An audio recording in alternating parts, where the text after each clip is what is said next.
안녕하세요. 나무아카데미입니다. 저희 사이트는 국어 내신 대비 학습 자료를 제공하는 사이트입니다. 오늘 강의에서는 중1 창비 교과서의 어휘의 양상과 쓰임 지문을 분석해 보도록 하겠습니다. 자, 여기 첫 번째 지문 보시면 지금 아버지와 할머니의 대화가 나타납니다. 여기 보시면요. 잘 지내셨죠? 오랜만에 인사드려 정말 송구합니다. 라는 이야기가 나옵니다. 자, 여러분, 지금 이거 한자어인데 여러분 이 뜻 알고 계실까요? 우리가 지금 이런 한자어 표현 좀 이해하기가 어려워요. 하지만 어른들은 그 말을 자연스럽게 이해하면서 뭐라고 표현하느냐? 바쁘면 그럴 수 있지. 자네 사정은 10분 이해하니 너무 괴념치 말게나 라고 표현을 하고 있습니다. 자, 이러한 대화에 대해서 지금 정원이가 10분 동안 이해한다는 건가? 그게 무슨 말이지? 이렇게 지금 되게 의아해하는 장면 우리가 확인할 수 있습니다. 자, 이게 각각 무슨 뜻이냐면요, 여러분. 여기 있는 10분은 아주 충분히 이해한다라는 얘기고요. 그래서 10분 이해한다라는 건 충분히 이해한다라는 뜻이고요. 개념치 말게나라고 말했을 때 이 개념하다는 이렇게 뭐 마음에 두고 이렇게 너무 걱정하지 말라. 그렇게 하지 말라고 지금 얘기하고 있는 겁니다. 그래서 이 뜻 자체는 마음에 두고 걱정하거나 이렇게 막 잊지 않는 것, 그런 것을 의미하니까요. 이런 지금 한자어 어휘의 뜻도 기억을 우리가 해두셔야겠죠. 자, 어쨌든 어른들은 이러한 어려운 한자어를 충분히 이해하는데도 불구하고 청소년들은 그걸 이해하기가 쉽지가 않습니다. 그래서 우리가 이렇게 어휘 차이에 따라서 지금 소통이 되지 않는 것, 바로 세대 차이로 인해서 상대방이 사용하는 어휘를 이해하지 못하고 있는 그 모습을 나타낸다고 볼 수 있겠네요. 자, 정원이도 어서 오너라. 할머니 안녕하세요 하면서 지금 할머니와 이제 대화를 하는 모습이 나옵니다. 자, 그런데 지금 정원이랑 승환이의 대화를 한번 볼게요. 승환아, 오랜만이야. 요즘 복세 편살하고 있어? 자, 여러분 이 말 여러분 혹시 잘 알고 계신가요? 이거는 이제 청소년들이 사용하는 줄임말입니다. 그래서 뭐 복잡한 세상 편하게 살자 이런 말의 줄임말이라고 해요. 자, 이런 줄임말 어른들은 지금 이해를 못하겠죠. 이 단어에 대해서 들어본 적이 없을 테니까요. 자, 그런데 이렇게 정원이가 줄임말을 쓴 거에 대해서 승환이는 아무렇지 않게 그러고 싶은데 쉽지가 않네 라면서 이 정원이가 쓴 말에 줄임말을 알아들은 그 모습이 나타납니다. 그러니까 같은 청소년들끼리는 이 말들이 문제없이 서로 소통이 되고 있는 거예요. 서로 어휘를 이해하고 있습니다.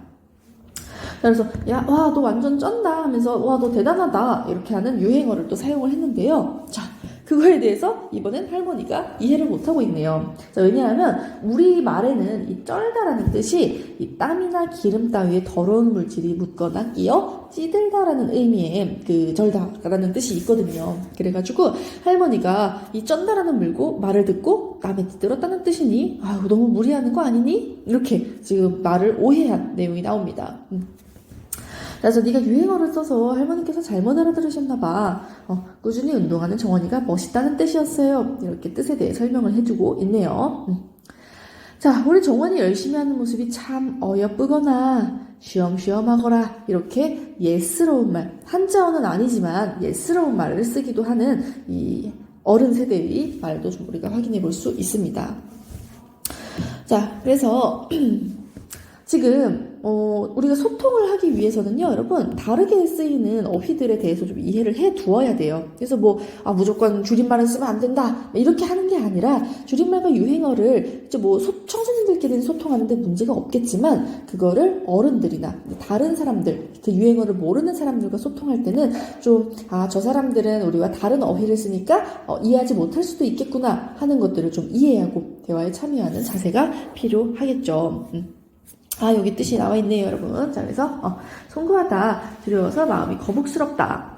자, 10분, 아주 충분히 괴념하다, 마음에 두고 걱정하거나 잊지 아니하다. 자, 그래서 확인할 수 있었고요. 여기 밑에. 자, 어여쁘다, 예쁘다를 예스럽게 이루는 말. 그러니까 한자어는 아니지만 이런 예스러운 표현, 쉬엄쉬엄하다도 그런 표현이었죠. 그리고 축나다, 몸이나 얼굴 등에서 살이 빠지다. 그래서 이런 어휘에 대해서도 우리가 정확하게 기억을 해두시면은 이 문제를 풀 때 좀 유리한 부분이 있을 겁니다. 자, 다음으로는 이제 가게 주인의 좀 전문적인 어휘들이 나옵니다. 한번 확인해 볼게요. 자, 흙 온도가 많이 높아진 것 같아요. 다음 주에는 화단에 멀칭을 해야겠어요. 자, 여러분, 우리 멀칭이란 말 전혀 알아들을 수가 없습니다. 그런데 계속 나오네요. 보세요. 수국은 꺾꽂이를 해야겠더라고요. 부엽토를 조금 더 넣어주고 당분간 저면관수를 할까요? 네, 그게 좋겠어요. 자, 지금 우리는 전혀 이해할 수 없는 어떤 말을 가지고 이 가게 주인과 직원은 대화가 되고 있습니다. 자, 우리가 이런 식의 표현을요, 전문어라고 합니다. 전문어는요, 특정 전문 집단에서 사용하는 어휘인데요. 자, 왜 이런 거를 쓰느냐? 효율성을 높이기 위해서예요. 만약에 뭐 이 멀칭이라는 것의 뜻을 자세하게 풀어서 설명한다면 우리 같은 일반인들도 이해는 할 수 있겠죠. 자, 그런데 어차피 전문가 집단에서는 그거 자세하게 풀어 설명하지 않아도 이해할 수 있거든요. 그러면 좀 더 간단하게 이 어휘를 사용함으로써 훨씬 효율적으로 의사소통을 할 수가 있겠죠. 그래가지고 이렇게 전문 집단에서 의사소통의 효율성을 높이기 위해 사용을 하고요. 또 이런 전문어를 쓰면 그 전문 집단 간의 뭔가 유대감, 뭔가 친밀감 이런 거를 또 높일 수 있다는 장점이 있습니다. 자, 어쨌든 자, 여기 보시면 지금 이 가게 직원 주인이 손님과 대화를 할 때는 전문어를 사용하지 않아요. 자, 보세요. 저번에 간 고무나무가 시들시들해져서 걱정이에요. 자, 매일 물뿌리개로 물을 뿌려주고 있어요. 자, 라고 하자. 뭐라고 표현하느냐? 그렇게 하면 물이 흙 안쪽까지 골고루 퍼지지 않을 수 있어요. 저면관수를 한번 해보시겠어요? 그게 뭐냐? 식물이 아래에서부터 물을 빨아들이게 하는 것을 저면관수라고 해요. 물을 채운 대야에 화분을 한두 시간가량 담아두면 됩니다. 풀어서 설명하고 있죠. 왜냐하면 손님은 이 저면관수라는 말을 이해하지 못할 테니까요. 그래서 아까도 말했지만 똑같은 거 이렇게 굳이 길게 풀어서 얘기할 필요 없어요. 가게 직원끼리는. 그래서 여기에서는 그냥 저면관수라고 사용했지만 우리가 이제 일반적인 사람들과 대화할 때는 이해할 수 있도록 풀어 설명해야 된다라는 거 얘기하시면 되겠습니다. 자, 다음으로 이제 상호작용적 매체에 대해서 이야기가 나오고 있습니다. 자, 한번 볼게요. 오늘 교직 편집부 면접 본다고 하지 않았어? 열심히 준비했으니까 좋은 결과가 있을 거야. 고생했어. 자, 다들 짐 어디야? 자, 이 짐은요, 여러분, 지금을 의미합니다. 지금. 근데 그 지금을 이렇게 줄여서 쓰고 있는 거죠. 자, 맛있는 거 먹으러 가자 하고 하는 이 웃고 있는 이모티콘도 쓰고 있네요. 자, 같은데 좋아. 지금 발음 나는 대로, 소리 나는 대로 적고 있고요. 내일은 어때? 이거를 이번엔 자음으로만 적고 있습니다. 자, 그래서 여러분 인터넷 언어는요 이런 식으로 뭐 줄여서 쓰는 말, 이모티콘, 소리 나는 대로 적는 것 또는 자음으로만 적는 것 이런 경우가 많이 등장을 합니다. 그래서 이런 인터넷 언어를 쓰면은 여러분 굉장히 긴 표현을 짧게 줄여 쓸 수 있어서 소통을 빠르게 할 수 있고 또 재미있죠 이런 말을 쓰면. 그리고 이걸 이해할 수 있는 우리 친구들끼리는 친밀감과 유대감을 느낄 수 있을 겁니다. 하지만 너무 이걸 지나치게 사용하면 의사소통에 장애가 일어나거나 맞춤법이 파괴되는 그런 문제점도 발생할 수 있다는 점을 우리가 꼭 기억을 해두셔야겠습니다.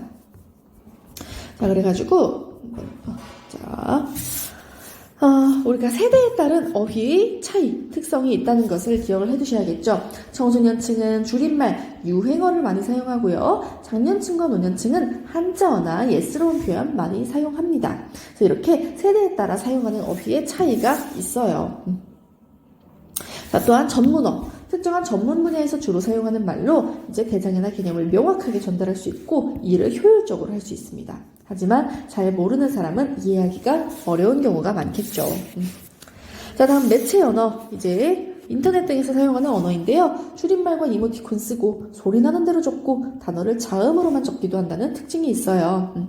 그래서 긴 표현을 짧게 줄여 쓸 수 있어서 빠르게 소통할 수 있고 새로운 표현에서 재미를 느끼고 친밀감과 유대감을 느낄 수 있지만 의사소통에 어려움이 생길 수 있고 맞춤법에 어긋나는 표현 때문에 우리말이 파괴될 수도 있다는 특징도 기억해 두시면 되겠습니다. 자, 그러면 우리 같이 문제 하나 풀어보도록 할까요? 자, 그럼 9번 문제 한번 같이 풀어보도록 하겠습니다. 여러분들 영상을 잠시 일시정지하고 문제 풀어봐 주시기 바랍니다. 네, 그러면 문제 한번 같이 해설해 보도록 하겠습니다. 자, 어휘를 사용할 때의 올바른 태도를 묻는 문제입니다. 자, 내가 속한 집단과 사회에서 사용하는 어휘야 다른 것을 사용하는 집단과 사회도 있다는 것을 이해한다. 맞죠? 예를 들면 세대 간에도 차이가 있잖아요. 청소년 집단에서 사용하는 어휘와 이제 어른들, 중년층이나 노년층에서 사용하는 어휘가 다르다는 걸 우리가 알아두어야겠죠. 자, 다음. 시간의 흐름에 따라 어휘는 새로 만들어지기도 사라지기도 한다. 맞죠? 어휘는요, 영원히 유지되는 것이 아니라 사라지고, 새로 생기고, 변화하고, 다양한 변화를 가지게 됩니다. 자, 전문어는 일반인들은 보통 이해하기 어려우므로 가급적 사용하지 않는 것이 좋다. 일반인들은 보통 이해하기 어려운 것은 맞아요. 하지만 그렇다고 해서 사용하지 않아야 되는 건 아니죠. 이 전문 집단에서끼리는 이 어휘를 통해서 훨씬 효율적으로 의사소통을 할 수 있기 때문에 그런 집단 안에서는 쓰면 되겠죠. 그래서 답은 일단 3번이 되고요. 자, 4번. 세대에 따라서 주로 사용하는 언어로 다르므로 다른 세대의 언어를 이해하려고 노력해야 된다. 맞죠? 우리가 서로 그냥 무조건 다르다라고 넘어가는 게 아니라 서로 다른 어휘를 사용함을 이해해야 합니다. 서로가 쓰는 말에 관심을 갖고 이해하려고 노력해야 된다. 이것도 맞습니다. 자, 이렇게 같이 문제 한번 풀어보았고요. 이 외에도 더 많은 문제나 자세한 학습 자료는 저희 나무 아카데미 홈페이지에서 확인하실 수 있습니다. 감사합니다.